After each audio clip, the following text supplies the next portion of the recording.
Good morning. So this morning we're back with our topic of budgeting, and I'm delighted to say that Patricia Power is going to be joining me again this morning.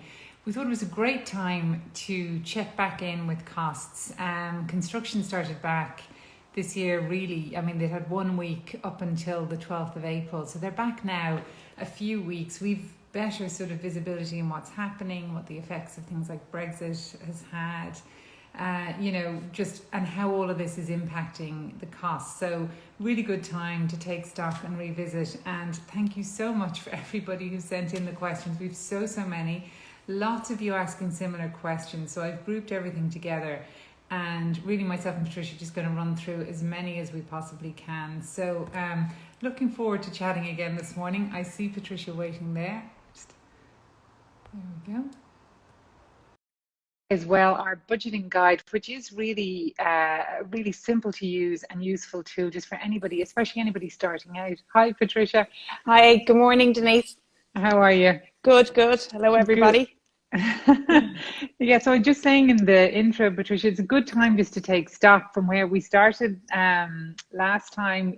Sites were just starting to open up after that weekend. So, we've seen what's happening now over the last few weeks. So a good time just to see what's happening with costs, and like so many questions about current building costs, what's happening, will costs go up, will costs go down? So, I think, and we were chatting about this as well, I think we've so many questions. I've tried to group them in a logical order this time, Patricia, you'd be glad to know. Okay. And if we just go through them bit by bit, I think hopefully might just help clarify a few things for people. Yeah. Okay. Great. Great. So, Okay. And I was just saying before you joined, I've put the link to our budgeting guide. It's a really simple to use little tool. So anybody looking for kind of an overview of how to budget, you might find that there. So go ahead and take a look at that. But Patricia, the first thing really is around the role of the QS. So many people asking when, first of all, is a QS needed?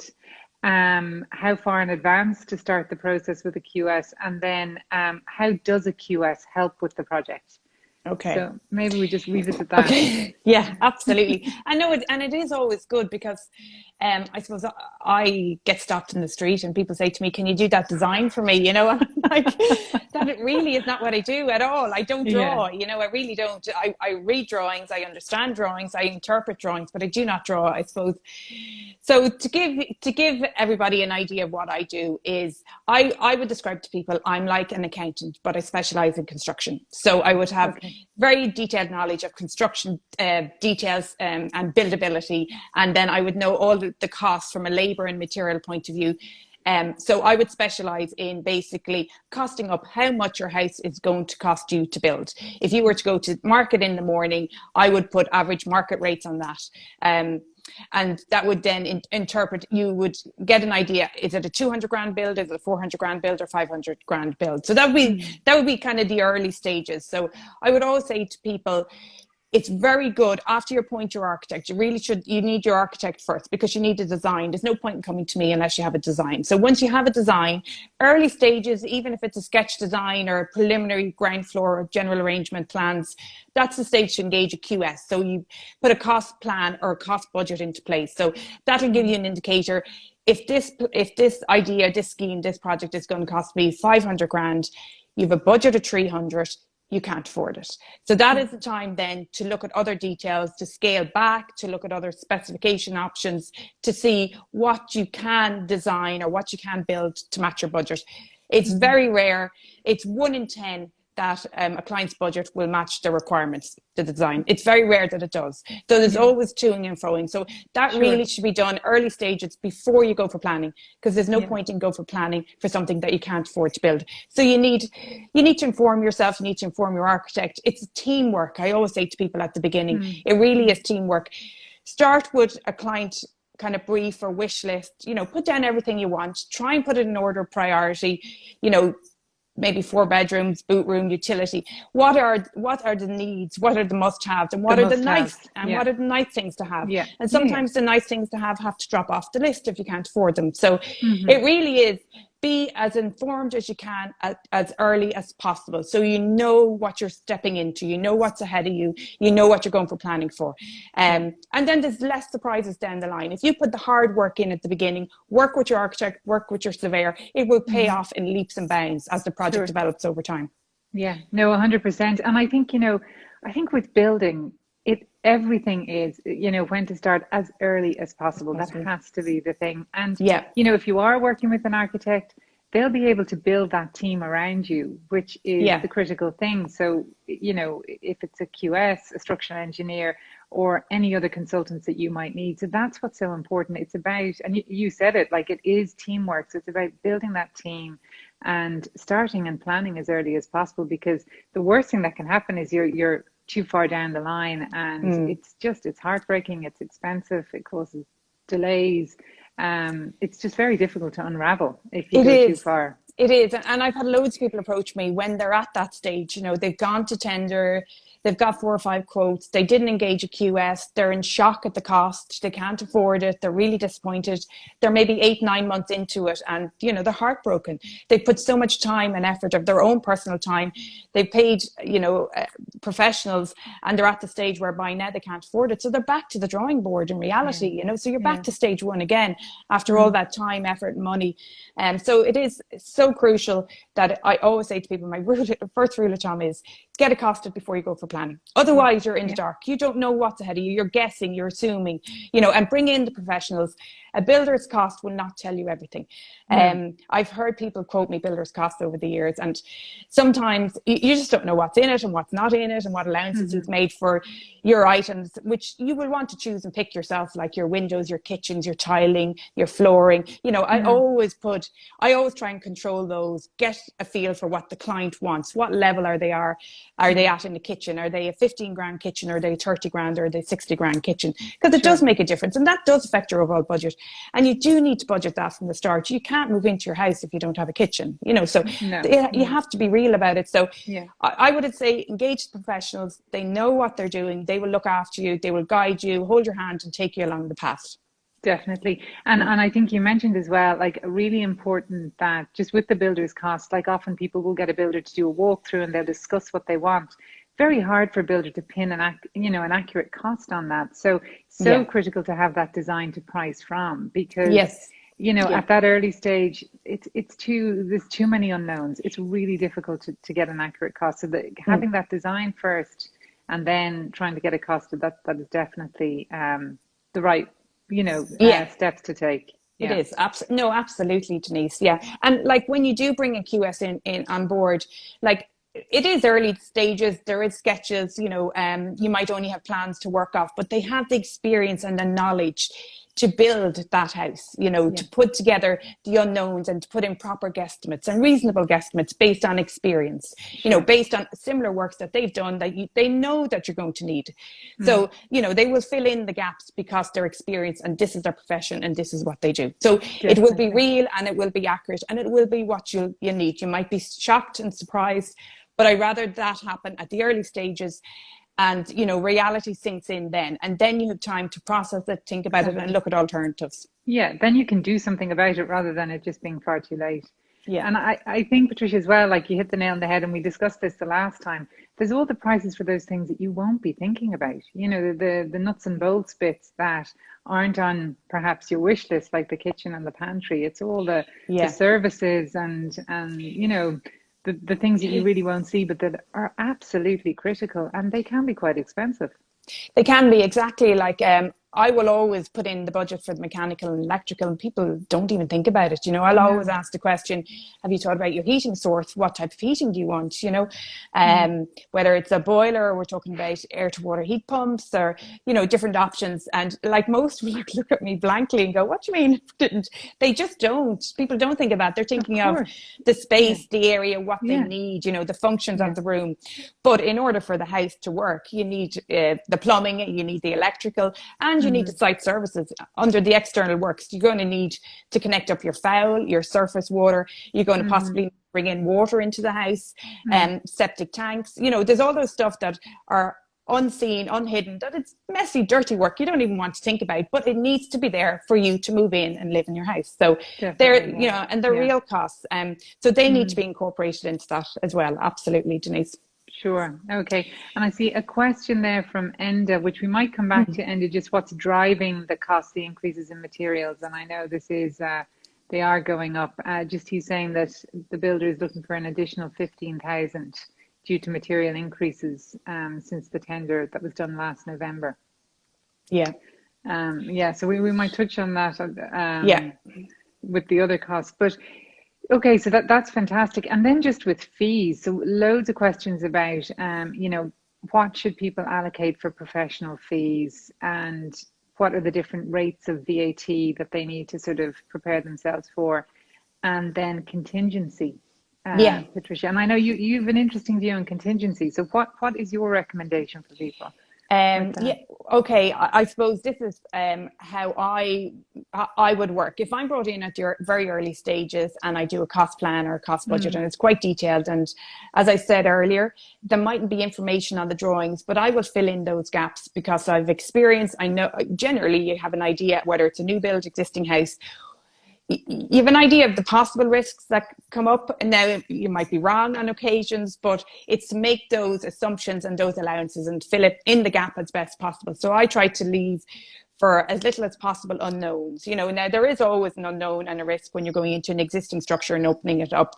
But I like to try and minimize that as much as possible and make the cost as real as possible at a very early stage. So that's why I try, and my contingency is quite low because I've made other assumptions that to me are real. And if they don't occur, they don't happen, or they can be offset against other stuff. So my contingency is very low. Some people I've heard will put in a 5 or 10%, which is quite a lot of the budget. If you have a budget of 30 grand and you're putting in a 10 grand contingency, it's quite a lot of the early stages to be allocated to an unknown. Whereas if you have somebody who's a professional in the area and they've done something similar, or they can build the houses and they can advise on the possible risks and they can reduce that contingency sum. That's what I would try and do. Okay, very good. And then the VAT rates, just to explain that to people, Patricia, what should they? Okay, basically under the building contract, there is a lower rate of VAT the builder will charge you, which is 13.5%. Okay. There are certain items, if the builder is buying and he is fitting, okay, that rate will stay at the 13.5% under the contract, okay? And to give you an idea what those are. So when they become supply and fit items by the builder, the VAT rate goes from 23% on the material cost to 13.5% under the contract, okay? And those items would be, if you were to walk into a tiling showroom in the morning, they were to quote you, they'll always quote VAT at 23%, wooden flooring, sanitary ware. So it's any of the kind of supply items like that are, and then if the builder will fit them for you, you can bring them under the building contract and you'll only pay the 13.5% VAT to the builder. The builder will pay the higher rate of VAT to the 23%, but he will get that back then on his VAT return. So really, in essence, you're saving 10% by putting the works through the builder and the building contract. Okay, very good. Just to say, like other items that it will be client chosen items like windows, because they're supply and fit by a specialist, they'll always be the low rate of VAT of 13.5%. Same with your kitchen, it'll always be 13.5% because it's supply and fit by the specialist. It's really where you go and pick your, like, as I said, your sanitary, your tiles, and then the builder fits them or the plumber fits them. So there's a 10% difference there. Okay. No, that's brilliant to know. And then percentage for professional fees. So I suppose just to look at the professionals, like, depends who you're using, but if it's an architect, you know, generally you need a structural engineer, a QS. Like we say, if you add up all the fees, it's about 19%, you know, if you're looking at all of those consultants really overall. So just to see, would you agree with that, Patricia? I would. And listen, every architect, every QS, they'll all have different fee structures and different fee arrangements. So, I mean, you know, I always say to people is, get a couple of quotes, talk to the people, you know, talk to your architect, talk to your quantity surveyor. It's very important. One is the fee, and it's very important that you're on the same page. I really do. And that you feel that you can work well together, because this is going to be a long-standing relationship for probably 1 to 2 years. It's amazing. You think it's, it's not short that's term. a whole other conversation. I know it can go on. It can. So it is very important that you both, you click and you like and you work together, as well as the fee. But, be open, talk about it. But yes, it's definitely, when you add in all the professionals, and then there's other additional extras. You could have a landscape architect, you could have an interior designer, health and safety as well. So, it's always good at the start to kind of tie down what you think you'll need professional wise. And the architect, who is the kind of first person, team leader, is always the good person to kind of list that. Your percentage is probably not far off, Denise, where it would be. If you add everything up. But as well, do speak to the different professionals, because, for example, like we would charge a fixed fee rather than percentage based. Some architects are percentage based. So, it's really important that you understand how people charge, understand how their fee structure is set out and when payments are going to need to be made, just so that all of that's going to help with your budgeting as well. So, talk to people and see what suits you best, really. Exactly, Brilliant. So on to the costs. So, Patricia, so the big one, and we did chat about this a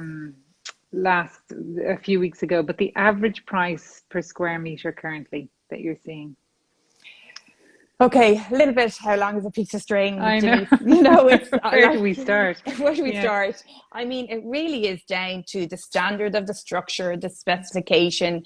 I mean, if you're building a standard build with render, or you're going to clad it in zinc, or you're going to clad it in copper, or, the type of windows, are you going to put in kind of double glazed aluclad, or are you putting in the high end Rainers or panorama? So it does vary, right? And that is very important that that's tied down early on.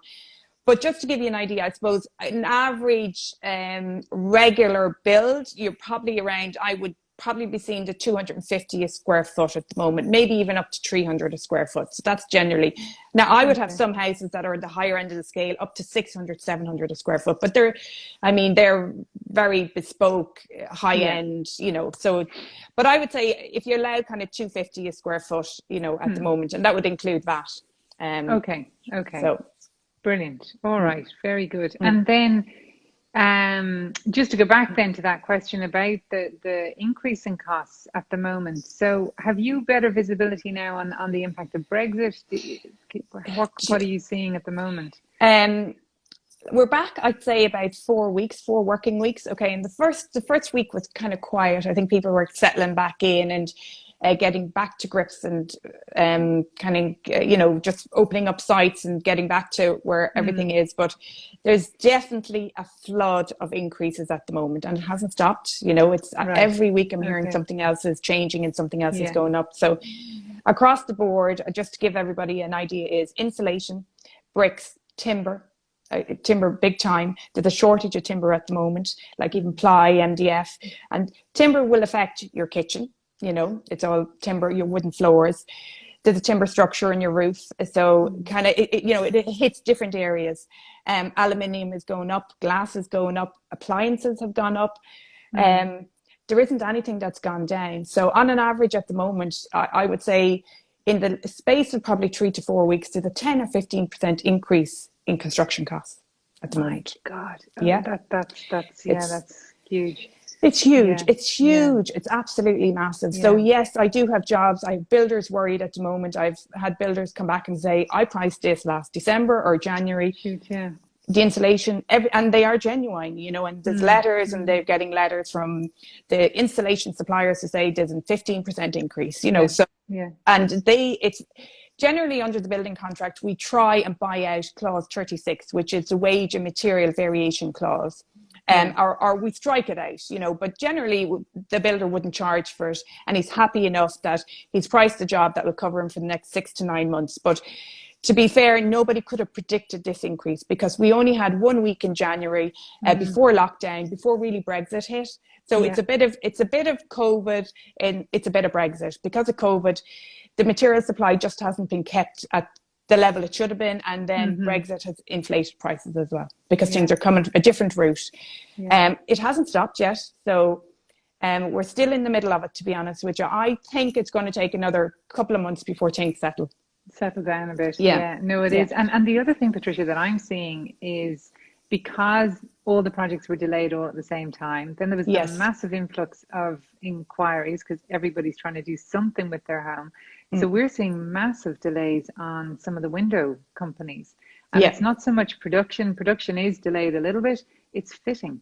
And it's trying to get fitters. So huge impact. And like that might have a big knock on if people aren't organized, if they aren't factoring in those extra long lead times in projects, you know, so just to think about all these things and check lead times, because that can add massive cost and delay. You know, if you've got to move out of a house, if you're renting somewhere and suddenly there's an extra 2 months that you're waiting for windows or whatever it might be, that's a lot of cost, you know. It is.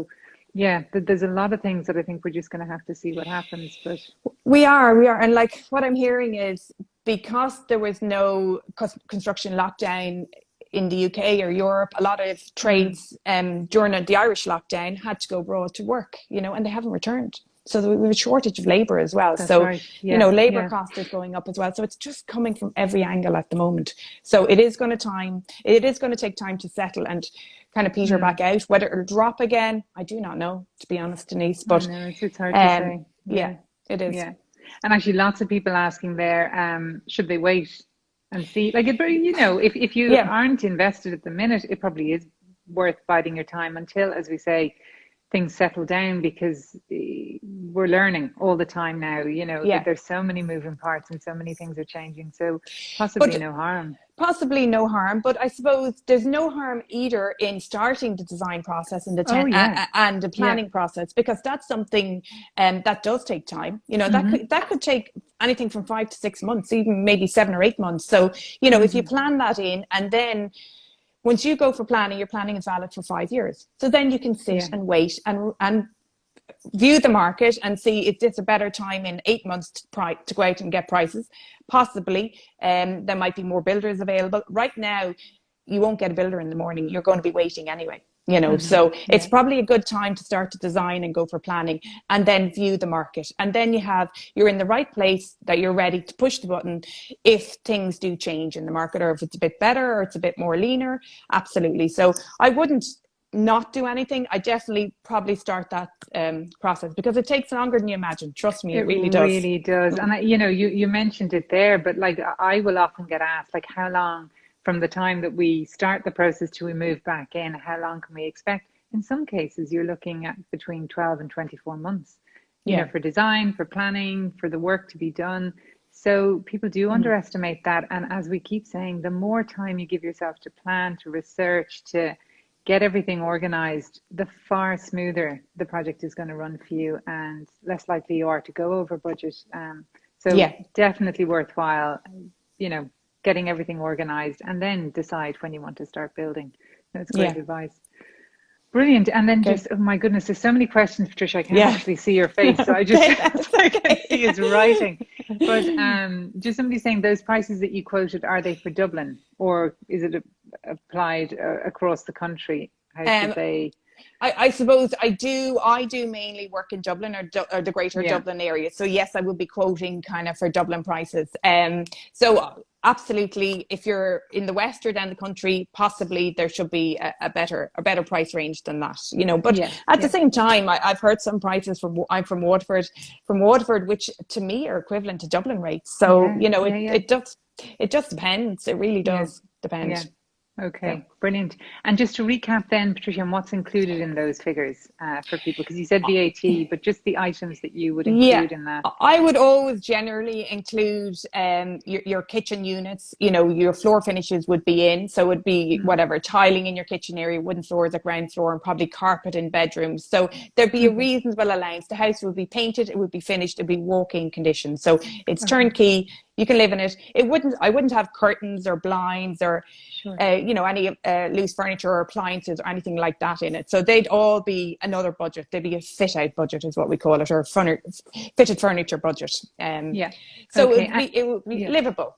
Livable. Okay. You don't include wardrobes. Am I right in that? No, I try not to be honest. I just think when it comes to the building budget, they kind of inflate it and distract it. So, and they're not there is something, they are something that can be done later and with time. You know, it's where you do need your kitchen to move in and live in your house, where you don't need your wardrobe. You can live without that initially. Okay, yeah. And to me, it's an item that can be done with your joiner. You don't need the builder involved in that item. So I try only keep a link to the builder items, you know, when you have a builder on site, what you need to do. That's what I try to do. Okay, no, that's brilliant. So any of the fixed elements or anything that is going to involve the builder in fitting or installing. Exactly, really Denise. Like if you think about it, your kitchen units, you need to know for fridges, for cookers, where you need your power points, where you need your sockets, where you need your water supply, your waste for your taps, for your sink. So you do need, and that's all integrated with your builder, your plumber, your electrician. So it is very important that it's done as part of the building contract. So. Okay, brilliant. Right, so I'm just looking at the time, Patricia. We're going to do this very quick. Okay. Quick fire. So these are items people are asking just for approximate cost for different things. And look, this I know now is just a ballpark, but one. So the first question here was about moving a manhole. So is that a really expensive thing to do because they're going to extend over that area, and they're saying their drains aren't connected to the neighbours? Okay, so the manhole is there, and it's obviously, you know, part of their drainage run. I would imagine it's not a big thing to move. You're going to have to, in reality, if it's not connected to the neighbours and it's in your possession and you're going to build over it, this is the time to move it. You do not, if at all possible, want a manhole over your extension. If you can avoid it and move it. It's minor in the overall scheme of things. It's probably maybe about 1,500, $2,000. So in the overall scheme of things, it's well worth doing. Move it, definitely. You'll find anyway, when you're doing an extension, you're probably going to have to reroute the surface and possibly the foul drainage. And that's, as I said earlier, when it comes to a cost plan, that's the item the QS will insert, because they'll be aware of that and they'll know that, you know, and that will be part of my risk analysis, which would reduce your contingency, because I know that's going to need it to be done. Brilliant. So that would be part of the cost anyway. So 100% move it. You do not want to extend over it. You won't be allowed anyway.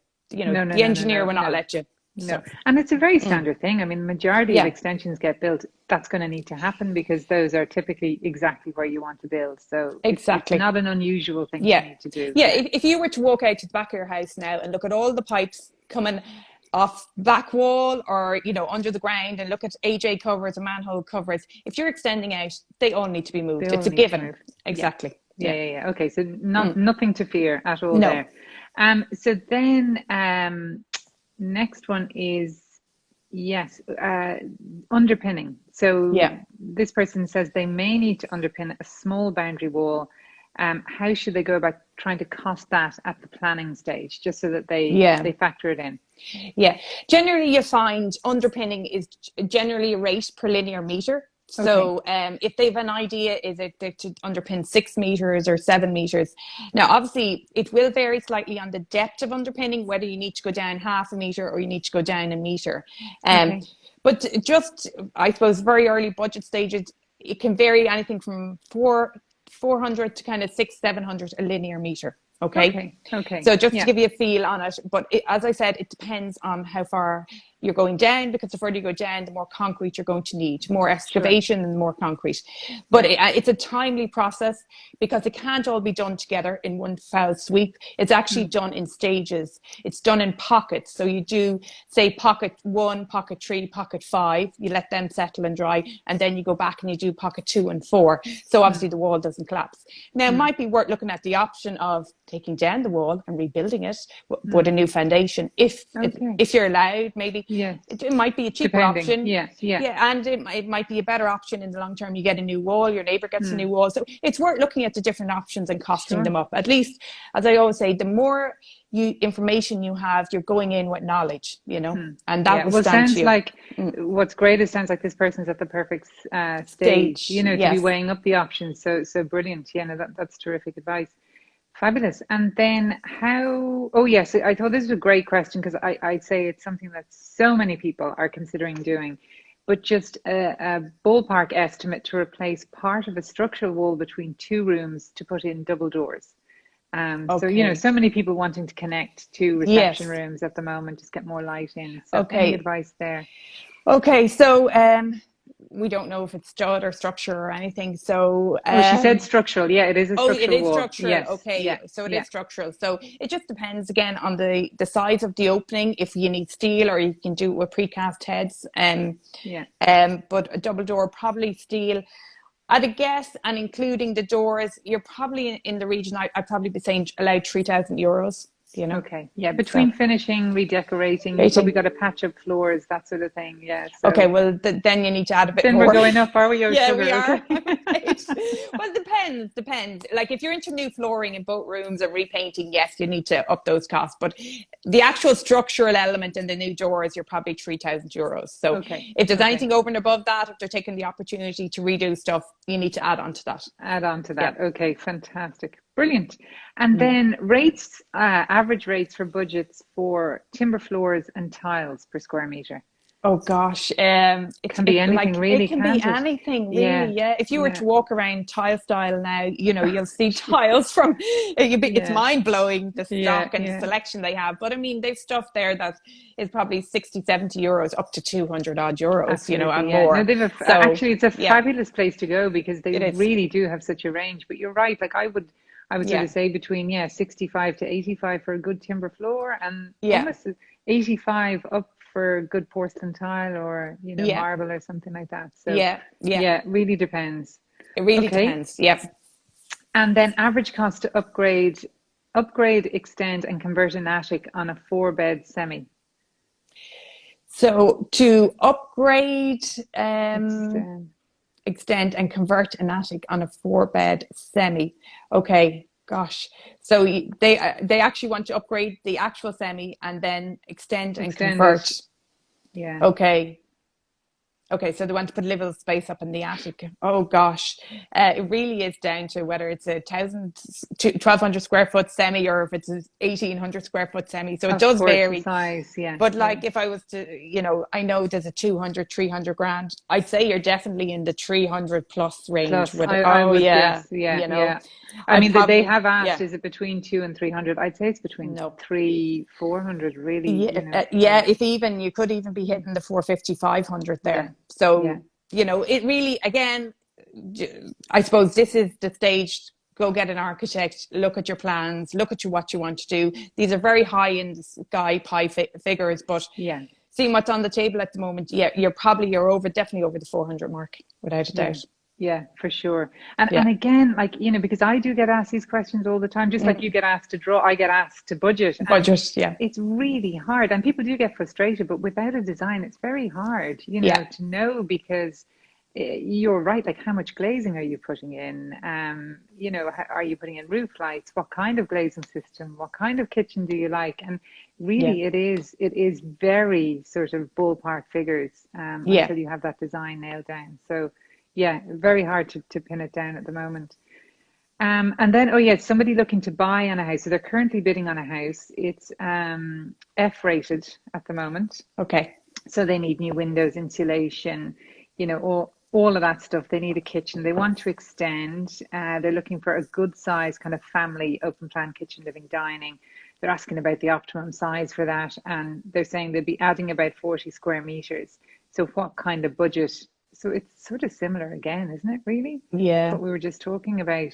And interesting, actually, I was speaking to Fergal Cantwell about the grants available, but that's definitely one that they should look into, if it's F-rated, to try and see about claiming some of the grants, because they will get 35% on some of the items like windows and doors, insulation and stuff, to bring it up to a B2. So that could help significantly with costs for them. Yeah. Yeah. Maybe. Yeah. Exactly. Like I would kind of break that out between the existing house, the refurb. And again, that is down to the amount of, the options are you refurb what you have and you keep the layout.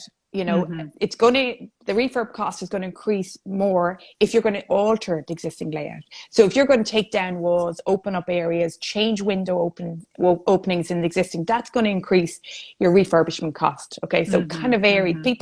When I give people refurb costs, they don't realize the amount of alteration works that are happening to the existing in order to make that work for them or to connect into a new extension, So it's to keep that in mind as well. and then you'd separately cost a new build because it would be different rates, you know, so you'd cost that separately. So I always, when I'm doing a cost plan for clients, I try and actually cost the existing house, and I'd even split it floor by floor, the ground floor, the first floor, the attic conversion, and then maybe the ground floor extension. So there'd be 4 main elements, and then would be the external works. And that gives them a feel for, oh my God, my ground floor is costing me 100 grand. Why? Because I'm opening it all up. Maybe I'm lifting the floors, I'm putting in a new installation, ground floor slab, screed for on the floor heating. It all varies what you're doing, or you keep in the existing timber floor. It varies so much. And then, you know, you can see how much your first floor is costing you, the attic, and then the extension. And then that gives you reams and reams of information for you to say, well, actually, I'm over by 80 grand. Where can I cut back? You might look at the attic, cut off that completely, or you might, you know, look at all elements and take from everywhere. So as I said before, having that information at your fingertips at such an early stage is putting you in the driving seat. It's giving you all the information you need to make a decision on how you spend your money and what you want, you know, and what you can live with and what you can't live with, you know. So it's really being informed, and it's doing all the hard work at a very, very early stage will guide you through. As I always say, if you put the hard work in at the beginning, everything should run smoothly after that. If you don't put the hard work in the beginning, when you start on site, you'll get surprises, and it can unravel very, very quickly and go wrong very quickly. Patricia. I mean, once that starts on site, that's where you need to be calm, and like that is a very stressful time, even if you are super organized. So it is. It's really important to try and minimize stress at all costs. Absolutely. And being prepared in terms of your budget is critical. But I think that's terrific advice to split it out like that, because you're absolutely right. Like if you're 80 grand over, pause the attic. I mean, maybe you put in certain elements that makes it easier to go back and do that in time, but you know, you have to prioritize and make compromises. Absolutely. You have the information where it's only on paper at that stage. You know, it's not costing time, it's not costing money. You have the information to make that decision very early on, and to plan then if you do want to do it later, so you're not undoing anything. So to plan it as best as you can, to give those options. No, fabulous. Okay, brilliant. And then actually I see people asking there about attics, but just on attics, how much for a typical attic conversion?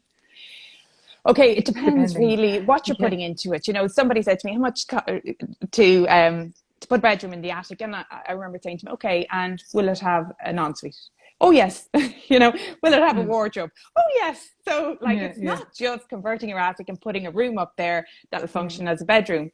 You know, people are putting in en-suites, they're putting in walk-in wardrobes, there's a big dormer coming off it. So it really does, again, depends. But to give it, just to throw an idea of a ballpark, and I can't be held to it in any way, but if you were to put a bedroom up there with an en-suite and a walk-in wardrobe, you're probably around the 80, 90 grand figure. And that's been real. And then there's the stairs up to it. Yeah, you are. Oh my goodness, you are. It depends how much of the roof structure has to come off. I suppose. And you know, steels and everything. And steel and support. And if you think your attic at the moment is ceiling joists, you know, you can't walk on those. They're not supporting. So the ceiling has to come out. The ceiling joists have to come out, or else you have to put in new floor joists. You know, so the structure that's there won't work for a room. There's no engineer that will sign off on that. So you're beefing up the structure to support this extra floor. And it's all services. It's taking off the roof. It's making it a proper decent habitable space with proper head height, which you'll know, Denise, you have to have the minimum head height up there. Absolutely. So I know it sounds 80 to 90 grand, but they are the current cost. If you work it up, if you put in your ensuite, if you fit it out, if you put in your walk-in wardrobe, you know, for that to be finished, ready, a stairs up to it, you are in the region of that level. And actually you're absolutely right. Like if you think about the stairs, that often means rejigging walls below to get that stairs to work properly, because there is one of my pet hates is these stairs that get put into hot presses and put into the most random places to get you up. You know, you want to do this properly. You want to make sure you're adding value to your home as well, and that it's easy to access. So I suppose by the time you do all those things. Absolutely. And it's safe and escape as well. When you add in the third floor, possibly you might have to look at a dedicated fire escape and upgrade fire doors down at lower floors. That's right. So there is knock-on effects and fire rated ceilings. So again, early stages, engage your architect and they will advise, you know, and then the QS can cost, and then you are you're knowledgeable to make your decisions. Okay, no, that's great. Brilliant. All right. And did I have another one there? Oh, yeah. So then just people asking, are there approximate costs for retrofitting when it comes to plumbing, rewiring? Lots of people asking about that, actually. For plumbing and rewiring Yeah, so if only. somebody needs to replumb, rewire, is there sort of a rule of thumb to think about there? Do you know what? It's kind of lump sum figures, to be quite honest with you. And again, it's down to, are you putting back radiators, underfloor heating? Are you just replacing your boiler? Or are you going to upgrade to a renewable heat source like an air-to-water heat pump? So it really does depend. So it can be anything. You really need to talk to your plumber. So it can be anything from 50 up to probably 28, 30 grand, depending if it's a boiler or a heat pump or radiators or underfloor heating. So it varies, but it's a lump sum. It will be a large enough figure, and it depends. Cost. Yeah. It is. It depends if you need to repipe. Do you need to take up floors, etc. So it's all the knock on. And the same with electrical. If you're rewiring your house, if you think about it, all your cables, they're all hidden behind walls, above ceilings. So in order to rewire, we need to hide those new cables. So, you need to take down walls. So it's not just the plumbing and the electrical cost, it's all the builder's cost on top of that, between allowing the plumber to do his rewiring and then actually finishing the walls after he's done. And then there's a knock on the paint and the decoration, which will be required. Yes, you can't rewire by just changing face plates. The rewiring is actually the rewiring, which is hidden behind your walls and above your ceiling. So again, it's, your electrical cost could be anything from 15 to 25 grand, but then there's the builder's element on top of that, and the finishing of the house and the redecorating, the cost of rewired and replumbed. And as I always say to people, if you are going to rewire and replumb, this is the stage to insulate, Oh, definitely. Yes. And replace your windows and do all of it, So and do it right. Do it right. Absolutely. Yeah. And I think that's it. Like, no job can be done in isolation. Often it will involve multiple trades, which adds to cost. So you're not just talking about rewiring, you're also talking about replastering or reskimming, you're talking about painting, there's so many things involved. So it is a significant cost, definitely. Brilliant. And that brings me on to then savings. So many questions about how to make savings. One person asking, how do they do it themselves? So should they start doing demolition themselves? I would advise no, probably. I suppose you have to weigh it up. Like, what's your time worth? And is it not better to try and get a professional who come in and come out? I mean, I guess you risk damaging things as well. So just to be careful with that one. But any advice for people to make savings, Patricia, and how to prioritize? Oh gosh, that's a hard one, because everybody has different requirements, Well, actually, we had just one lady, and it just tragic. They're saying that they had a serious house fire. Now they've moved out of the house and they're going to rent it. So they're operating on a very tight insurance budget. And they just want to find out, like, where should they invest and where should they pull back? The roof, the 4 external walls were fine and intact, but everything else needed to be gutted. Okay.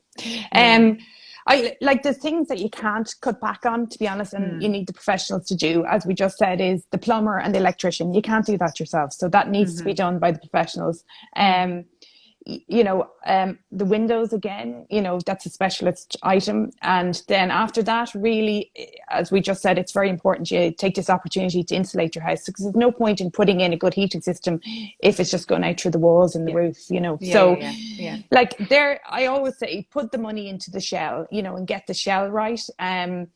And if you can maybe, and I know, Denise, you won't like this, is if you can put in maybe cheaper finishes initially. No, I would agree. But no, I would agree with you. Get the shell, get those fundamental things right, like your insulation, your windows. Go for the best you can absolutely afford. Get your layout right. Get that layout working really well. And then definitely cut back on finishes. Because those are things you can replace. Like you can put in an inexpensive kitchen, for example, or maybe laminate floors, particularly if the house is going to be rented. And keep those things really simple. And then, but then you've got a sound house, that you can do whatever you want with. Exactly. That's going to be, that will, you'll reap the rewards of, and you can change your kitchen, change your floors. You can do that very directly yourself with that particular trade without involving a main contractor. So I always kind of say, what involves the main contractor? do that and get those items right, you know, and after that you can do it yourself. Like even if you're handy yourself, you might be able to do the tiling, you know. Exactly. There's certain things that you might be able to do yourself that you don't need somebody to sign off, and they're not a risk element. Like from a plumbing point of view, the last thing you want is a water leak or electrical. You need that certified, you know. It has to be done right. Or knocking down structural walls or anything like that. Absolutely, you don't want to start going at no. that. But then I see somebody saying like simple things like removing skirtings and things. Absolutely. Or laying floors or painting or, you know, any of those jobs are definitely doable. And, you know, get family members in. I don't know, get people to help. But, you know, all of that sort of thing can be done without a doubt. Yeah. Okay, very good. And then just finally, questions around the tender prices. So one person asking, how would they get a cost, or how do they get an accurate costing if their job is just too small for a QS to take on? So what would your advice be there? I mean, I know they can get a cost plan done, which is fairly inexpensive. And yeah, they could, absolutely. But I suppose once you have all you can do is test the market, and once you have the drawings that are quite detailed, and if it's small work, you know, the best thing you can do is get a couple of prices to try and compare, you know. And there should be every builder will give you different levels of information. Some might give you 1 page, some 3 pages, some 11 pages, and you know, they don't have to give you that information. No, they don't. So it really is to get as many prices as you can and try and compare and make sure that you're comparing like for like, really. You know, and ask the questions. Is this in, is that in, or what have they assumed? You know, so it's to reduce the amount of grey areas or unknown. So you're comfortable that everything that you believe is on the drawings is priced by the builder, you know, and record that. You know, that's what I would try and do. Yeah, no, definitely that's great advice. Just go out to a number of builders and see. Yeah. And then just finally, just somebody who got a quote for a project, so 280,000 for a renovation and extension. It includes prelims of 11,500, but the builder won't give them the breakdown, should they? The breakdown to the prelims? Yeah. No, he shouldn't. He doesn't have to. No, doesn't have to. No, it doesn't have to. No, it. You know, I find a lot of my pricing of prelims, the builder will either put in a lump sum item or he might break it down. But generally, it's a lump sum item, and it's usually a percentage based on the overall value of the contract. And that's generally, he does not have to give you a breakdown to his prelims. No. Okay. Yeah, no, that's great. And then I just see a question there, a good question actually. The difference between a cost plan and a bill of quantities. Could you just maybe, and we'll finish on that, Patricia, because it's taken up so much for your time. Okay. That'd be great. Thanks. The cost plan is very, very early stages. You know, before you go for planning, it's based on the kind of early sketch scheme design or, you know, layout. So there's a lot of assumptions there, but you will work through the process with the architect and the client to make sure they're reasonable assumptions and everybody's comfortable with them.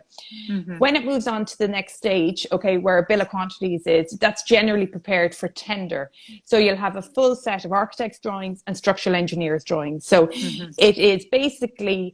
it's a large document, can be anything 80 to 100 pages, and it details all the materials the builder will need to build this house.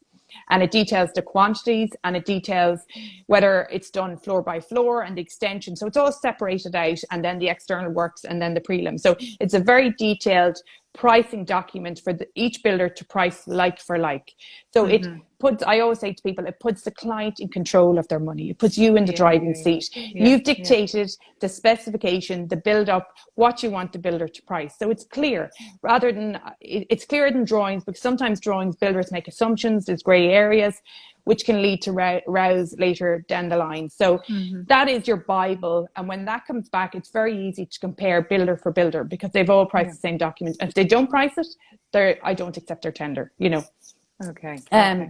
So, and then that's a document that you would move forward to construction stage. So if there is changes, whether you're adding in a wall or taking out a wall, the rates are there. So there's less rows, because it's really a quantity change, whether it's up or down. So it controls everything. And that will roll on. That is my pricing document that rolls on until the final account. So it's fair for everybody, for the builder and the client moving forward. So okay, fabulous. Brilliant.